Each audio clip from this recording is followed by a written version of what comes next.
the beginning of section 4.5. We're going to continue 4.5 on Monday and on Tuesday. So we have 3 days of graphing with sines and cosines. And then on Wednesday, we switch over, we do tangent and the reciprocal functions, cosecant, secant. And then I think you have a review and a quiz on Friday now. I think it's how the worksheet will go. So the next sections, 2 sections, are all about graphs. Okay. Today we are looking at, like similar to the warm-up, the graphs, the parent graphs of sine and cosine. But on your homework over the weekend, you're really not doing any graphing. You're going to be labeling characteristics. So yes, Mike is very thankful for that. And that would be really nice if you have time to do your quiz corrections too. Monday is when we're actually going to put it together and draw the graphs. And then on Tuesday, we're going to work backwards. If we get a picture of a graph, can we then write the equation of the sine and cosine? So we're going to go ahead and start with what do the graphs look like? And this first part is basically what we did in the warm-up. So it's saying, create a table of values where f of x equals sine of x and f of x equals cosine of x, then sketch each function. Because we already did a pretty extensive table for sine in our warm-up, we kind of know what the shape of sine is, right? Looks like a wave. I shortened my table of values. So if you do want to include a table of values for the parent graph in your notes, I'm using just my quadrantal angles. 0, pi over 2, pi, 3 pi over 2, and 2 pi. And that's very common when you're graphing trig functions. So I kind of shortened it. And then we already did this, so we could fill these in. If theta is 0, what is your sine value? Also 0. If theta is pi over 2, what is your sine value? 1. Pi, 0. 3 pi over 2? Negative 1. 2 pi? 0. So the other nice thing about quadrantal angles for both sine and cosine is you're getting nice, easy points to plot, right? So 0, 0, pi over 2, 1, pi 0, 3 pi over 2, negative 1, and 2 pi. And I know you guys already have that graph. But you're going to see this on Monday. Essentially, we're going to be graphing with, like, drawing 5 points. Draw 5 points just like this in quarters, and then draw the wave. Okay. So then we could draw the wave. If you haven't done so, maybe just make sure it's clear to you that this is sine functions, parent graph. And then if you want to add the table of values and tape that into your notebook, you can. You can, rip that paper in half if you want to separate them, by all means. Now, we could do the same thing then for cosine. And if you think about cosine, I mean, obviously, we're now choosing the x-coordinates around the unit circle instead of the y-coordinates.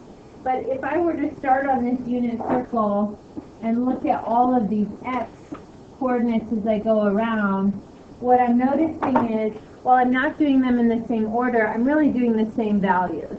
So I have 1, square root 3 over 2, square root 2 over 2, 1 half, 0, negative 1 half. I'm going around and I'm doing those same values. So I also think we can kind of say, well, if sine and cosine are using the same values just at different times, aren't they really going to have the same shaped graph, essentially, in terms of that it looks like a wave? Yeah, I mean, they're going to go through their own little rotation, but they're both going to eventually look like a wave. So knowing that, I'm going to shorten this list again, and I'm only going to do the quadrantal angles. So these are 0, pi over 2, pi, 3 pi over 2, 2 pi. And now I'm going to fill in the cosines from the unit circle, which when I want to do cosines, I'm looking at the x-coordinates.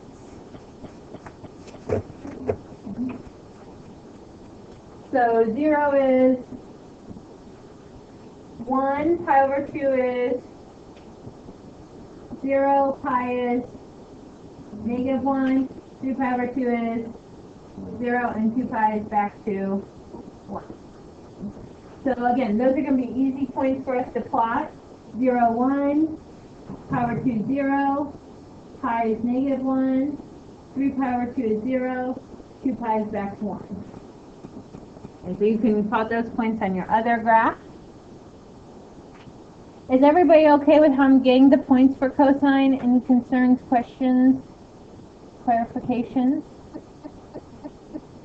Now, the hardest part about cosine is that this looks to a lot of people sort of like a V, right? But imagine that we had plotted more of those other points, right? Like the pi over 6 and the pi over 3 and that type of thing. This is going to be very similar to the graph above, the sine function. Look at where cosine starts compared to the sine. It starts on the max. So it's kind of like we're right there. So you want to draw the rest of cosine to sort of fit this other part of the image of sine. So, come down from your max slowly. And then when you get to that midline, then you kind of change concavity, the way that you're turned, okay? And draw it as such. Don't draw a V. Don't accept a V. You want to be able to like copy and paste this image and then get away. Okay, so it needs to kind of like approach the maxes and slowly. Take a turn at the max.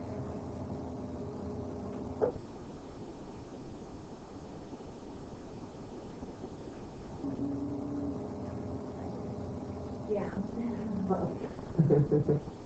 I don't think so. Just a few points is all you really need at this point. Okay, good. Okay.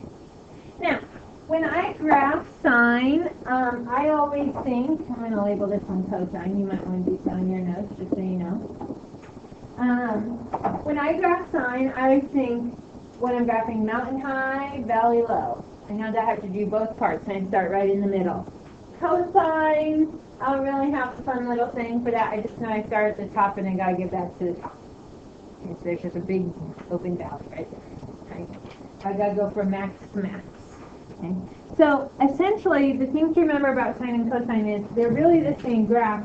They're just kind of shifts of each other. We're seeing like a different picture because we're starting at a different place.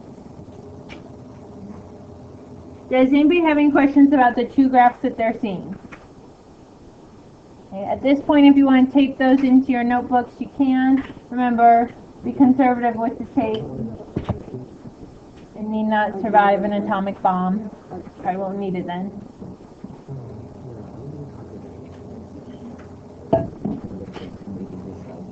Now, as you're taping things in, you can go to Google. You could Google like unit circle and trig graph animation or something, and you'll find lots of things like this. This actually comes from a website called Purple Math, which if you're ever having any questions, that's a great one to go to because she explains stuff in like normal people terms.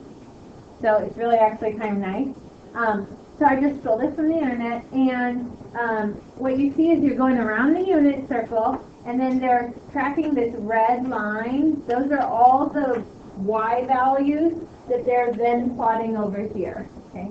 So think about sine. When you're in quadrant 1 and quadrant 2, sine is positive. So from 0 to pi, your graph shows up in the positive region of your graph. When you get to pi to 2 pi, those are quadrants 3 and 4, so then your graph shows up in the negative section. They've also got an animation for cosine. When you're looking at the unit circle, instead of drawing the red y line, they draw a purple x line to show how far that point is from the origin, okay, left or right. And so they're plotting all of those x's on the graph. And notice, if you're cosine in the first quadrant, you're positive. But as soon as you hit pi over 2 in the second quadrant, what happens to cosine? It's negative, and it's negative again in quadrant 3. So that's why we start positive, but that middle section from pi over 2 to 3 pi over 2 in cosine's parent graph is going to be negative because that's the second and the third quadrant. And then in the fourth quadrant, you start to go right again, so then you're positive. Okay, so you can make some connections to the unit circle to also help you with that. Okay. All right. Now, what are we going to do with this information about our parent graphs? We're going to identify a couple of key characteristics of our graph. So I have two new vocabs for you. The first one's amplitude. And then we're going to identify how we can find those things given an equation.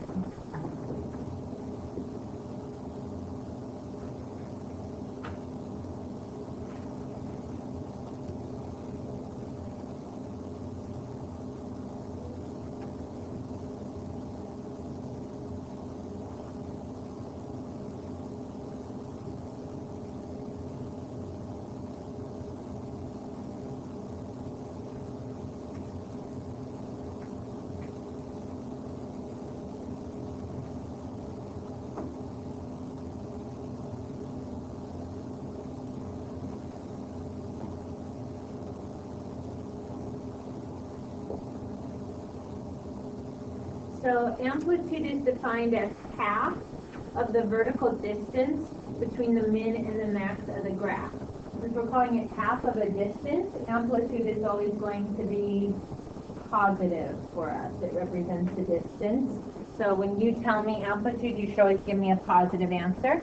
I'm going to draw a quick sketch of my parent graph for sine. So I'm going to start at the origin. I'm going to go mountain high, valley low. Okay, so there's my sine graph.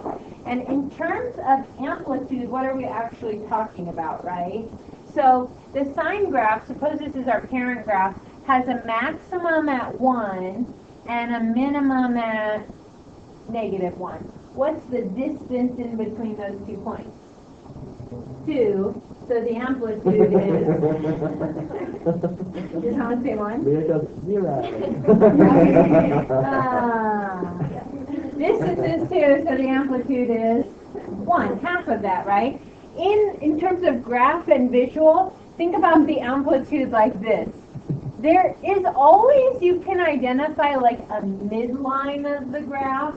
It's like if you reflected the graph over that line, you'd still have the same max and min, 1 and -1, but then they'd be flip-flops for all those waves, right? Okay. But there's a midline there.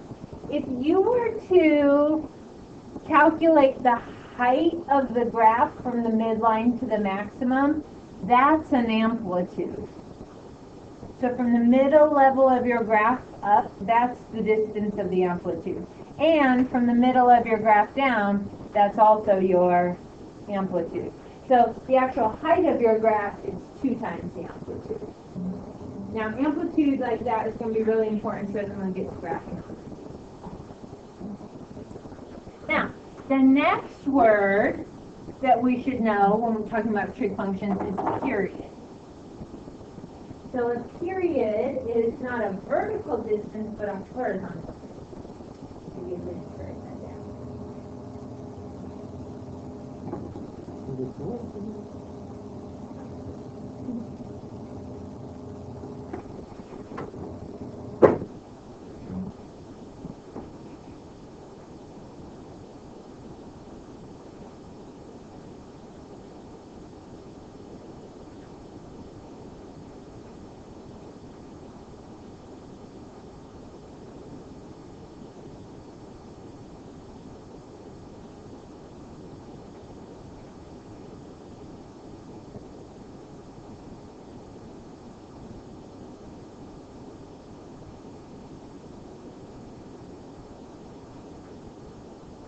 The period is defined as the horizontal distance between a point on the graph and the point where it begins to repeat itself.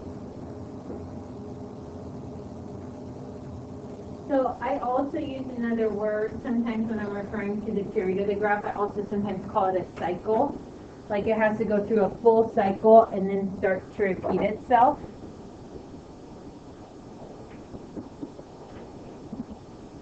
And so when you're looking up at my graph above where I've got my parent graph for my sine function, if I were to start at this point right here, 0, 0, I have to do the full cycle for sine. I've got to do quadrants 1 and 2, which are my mountain high, they're positive. And I got to do all the signs in quadrants 3 and 4, valley low, they're my negative. And then when I get back to 2 pi, I start to repeat myself. So this little section right here, that's my 1 period. And then a cycle just repeats over and over again. And that's why we get the continuous wave. So the domain of a sine and a cosine, because they're going to be continuous, they're just going to be waves, is going to be negative infinity to positive infinity.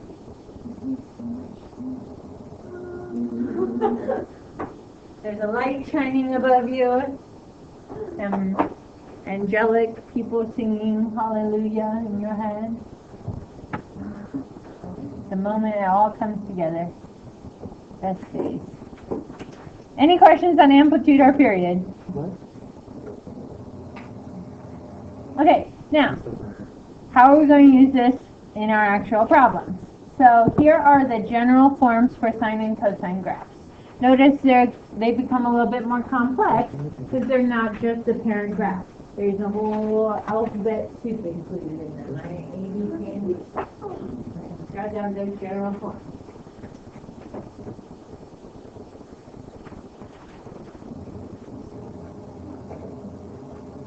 You guys are getting so good. Graphing trig functions is so fun. Wouldn't you agree, Damien?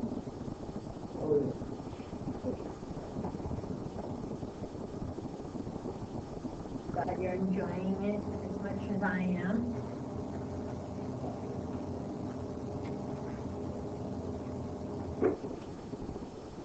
Now, really these are set up the same way. The only thing that's changing is if it's going to be the sine graph where you start at the origin, mountain high, valley low, or if it's going to be the cosine graph where you start up at the maximum, you dip all the way to your minimum in the middle, and you come back up to your maximum. Okay, so that will be the differentiation between the two graphs. The A, B, C's, and D's are a lot like the letters that used to transform our graphs from first semester and also Algebra 2. What letters did we use back then? K, H, and A, right?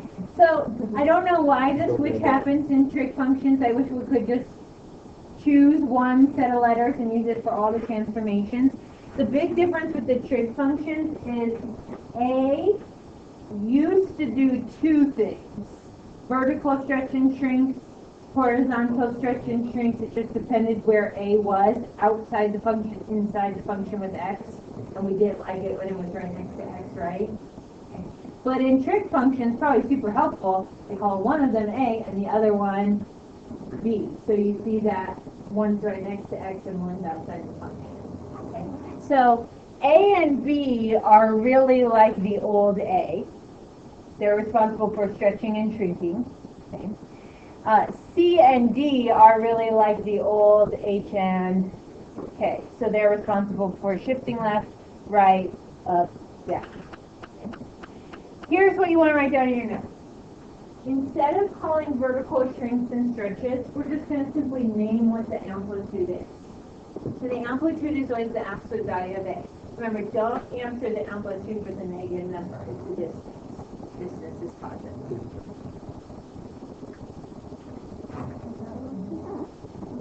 If A happens to be negative, you can make note that there's a reflection in the x-axis. And we'll go into like what those graphs look like, but just imagine the 2 parent graphs that we've already graphed. We flip them over the x-axis, you've got to draw a different graph.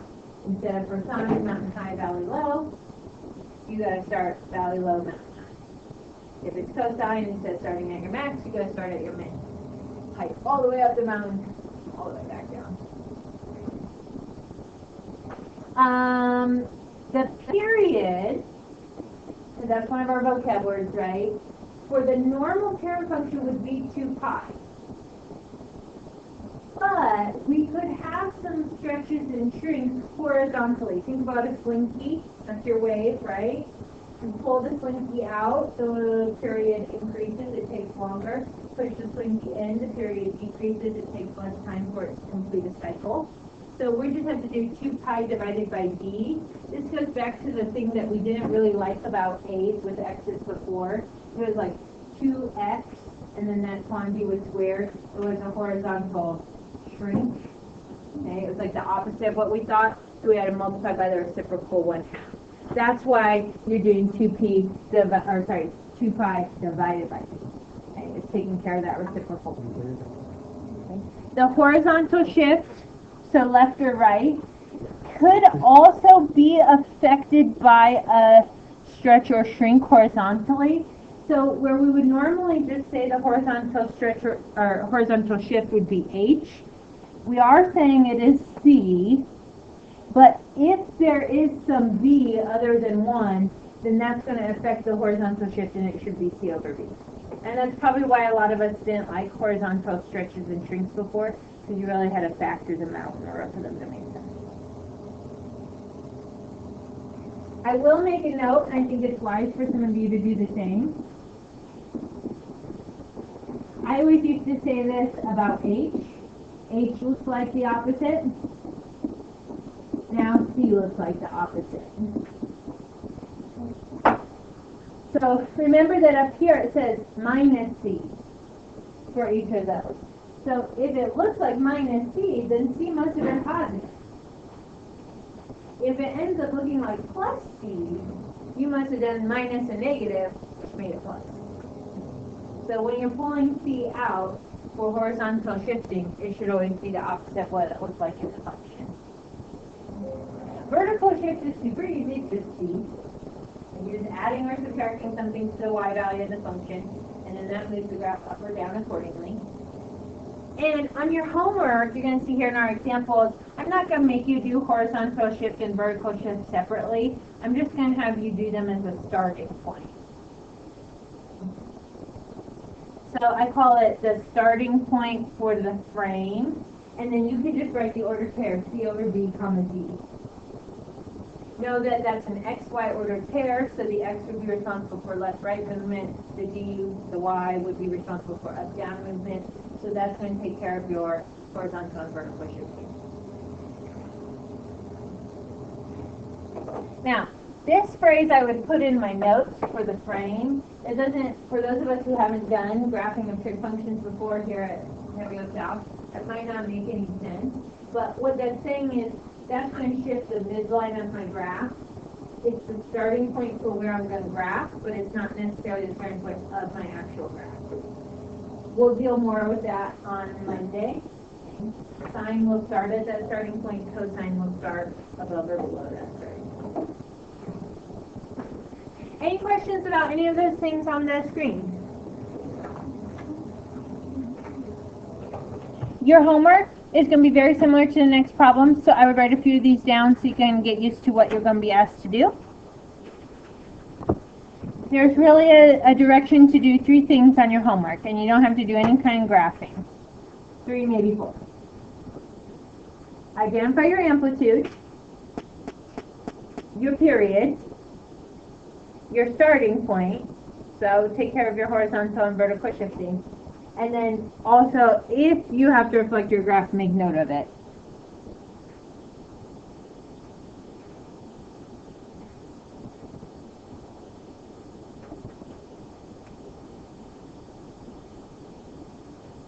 And my first example is going to be y equals 4 times the sine of 6x.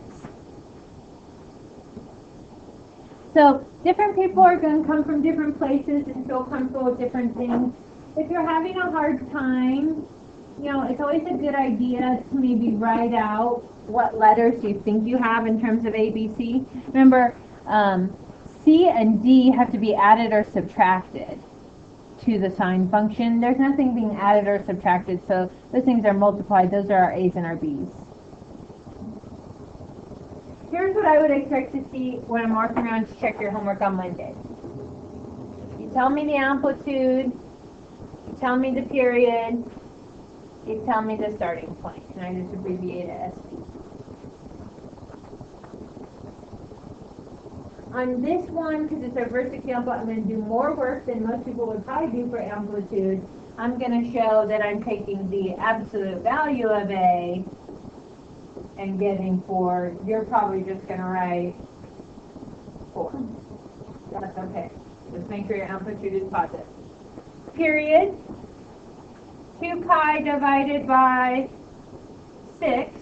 So reduce that, that's pi over 3. You don't have to worry about it too much today, but you could be thinking in your head, here was my original sine function, mountain high, valley low. It took 2 pi for it to complete its cycle, and now it only takes pi over 3 to complete a cycle. So in 1 pi, I can get 3 cycles. So now it's squishing my graph, right? It's doing its cycle more often, the period is shorter. The starting point has to do with C and D. What do you notice about C and D in this problem? There are none, so what is their value? 0, so these are super easy. Alright, try this one on your own, or with your group members, whatever you feel comfortable with. Y equals -2 cosine pi x. I'll call on you here in just a minute, see if you can share your answers.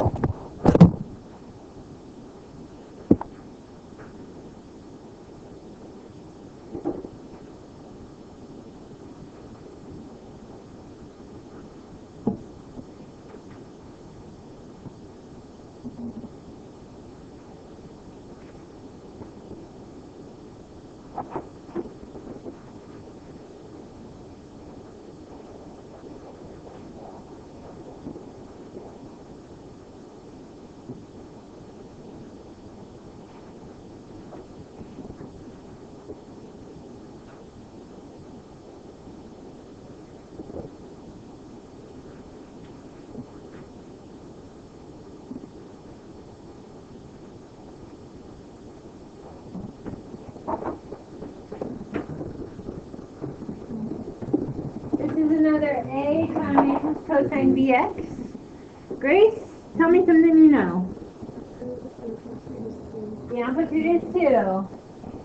Sam Miller, tell me something you know. The starting point is 0, 0. The starting point is 0, 0. Isabella, tell me something you know. The period is 2. You did 2 pi divided by pi, so that's just 2. The period doesn't always have to have pi in it. What that means is it repeats every 2 units. Think about pi, that's 3.14, so it takes less than all the way to pi, but more than pi over 2, which is 1.57. So it's somewhere in between pi over 2 and 3, or just pi. Okay. What else would we say about this graph? Reflect. Now, before we close, I need to do one at least that has a different starting point so you get some practice with that. So I would put the next example for sure in my notebook just so I can kind of see what that's going to look like. You don't have to rewrite the directions because they're the same. So y equals 1 minus 3 times sine of x plus pi.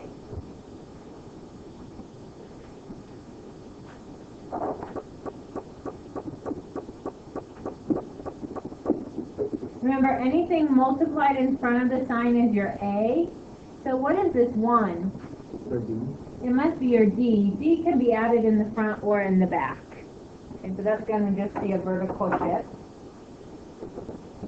I know here my amplitude is 3. My period is 2 pi over 1, which is just 2 pi. My starting point is C over B. What's my C value? Negative pi. It looks like plus pi, so then pi is really negative, or C is really negative pi. It must have been x minus negative pi to make it look like x plus pi. So my starting point is negative pi over 1, which is just negative pi, comma 1.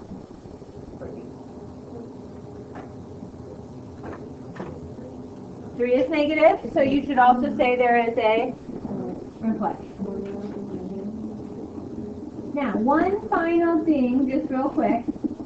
On my last example that I have up on the board, I have an example where b is a fraction. So just remember, like on this one,